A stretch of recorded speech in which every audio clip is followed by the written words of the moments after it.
All right, ready to dive in. Today we're looking at the code for this high school game. And let me tell you, it gets way more complex than you might think. Oh, absolutely.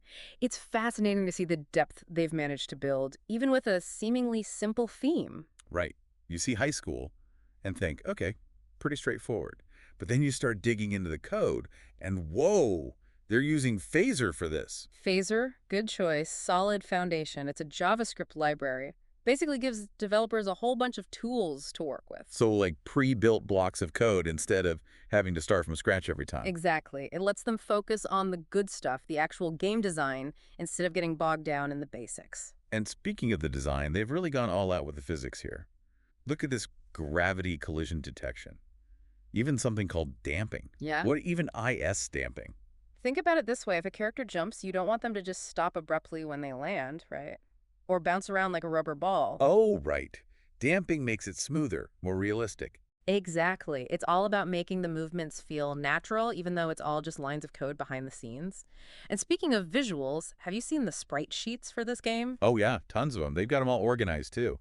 I Yeah. for the high schoolers, troll for, well, the trolls. Standard practice, but always fun to see how they categorize things.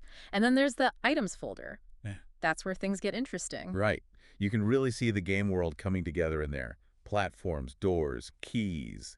Oh, Oh, and monsters. Super cute monsters, by the way. gotta have monsters. That's a little challenge, right? They're sure. And get this, there's an Ant-Man power-up. You shrink down, just like in the movies. Classic. I'm Ah. always a fan of those little pop culture references. And this one's my favorite brain swap. You can swap brains with a troll. Okay, that's hilarious. I'm really starting to get a feel for the kind of humor the developers have. Oh, they definitely don't take themselves too seriously. There's a whole category just labeled useless powers.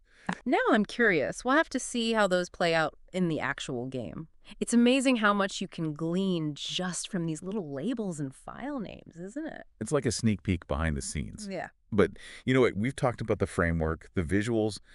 I'm ready to dive into the characters themselves. Okay, so we've seen how the game is put together, the visual style, all that. But what about the characters, the actual high schoolers? Is it just like generic sprites running around? Oh no, they get way more in depth than that. The character design is really impressive, actually. They've got all these parameters for customization. Like what?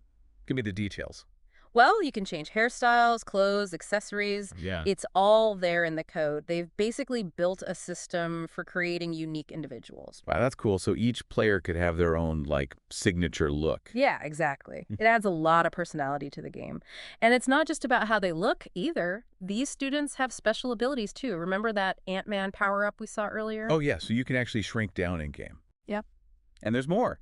They can freeze other characters, and they can swap brains with the trolls. Wait, what? Brain swap. Brain swap. It's wild, right? It's one line of code, but you know it leads to some hilarious gameplay. Oh, absolutely. Okay, that alone makes me want to try this game out. Speaking of which, remember how we talked about the AI earlier? The dialogue stuff, yeah, that's pretty next level. It's not just pre-written lines, right? The characters actually talk to you, like for real. Well, as real as AI gets. But yeah, their dialogue is generated in real time. They're using a server to pull responses based on what's happening in the game. So it adapts to what you do. That's insane. And it gets even weirder. Check this out. The AI takes into account the character's history, like what they've done in the game so far. So if you make different choices, the characters will actually react differently. It seems that way, yeah. It's like they have memories, almost. Really adds a layer of complexity to the whole thing. That is seriously cool. But okay, hold on. We can't forget about the trolls. What's the code looking like for those guys? You might be surprised to hear that they're just as detailed as the human characters. Their appearance, their actions, it's all carefully coded. So even though they're, trolls, they're not just these random generic creatures. Yep. They've got their own unique behaviors. They can sit around, collect items, interact with the environment. It's all there. So it's like a whole ecosystem with both the humans and the trolls coexisting, competing. Exactly.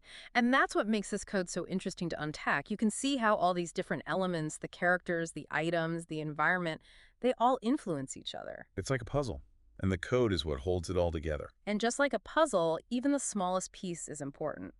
Speaking of small pieces, we've talked about how the game looks, how it plays, but what about how it sounds? Okay, we've covered the characters, the graphics, the gameplay mechanics, but what about sound?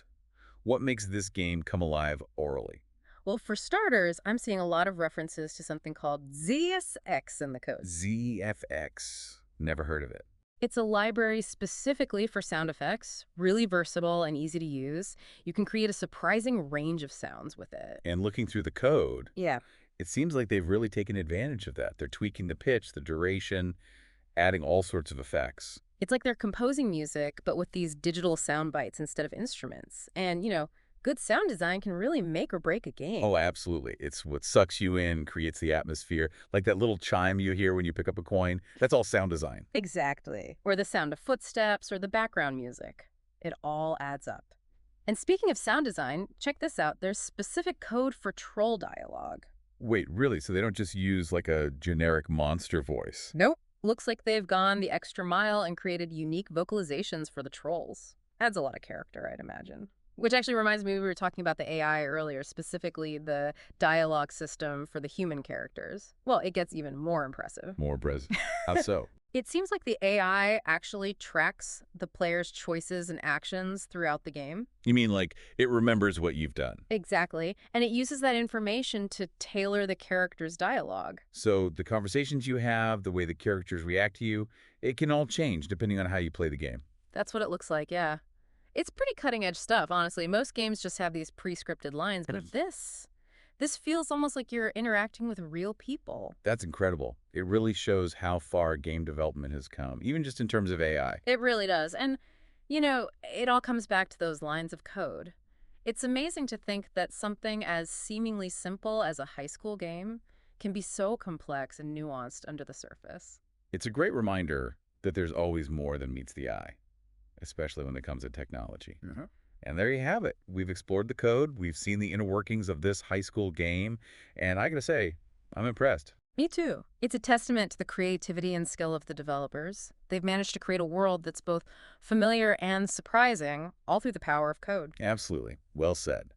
And with that, we'll wrap up this deep dive into the code for this fascinating high school game.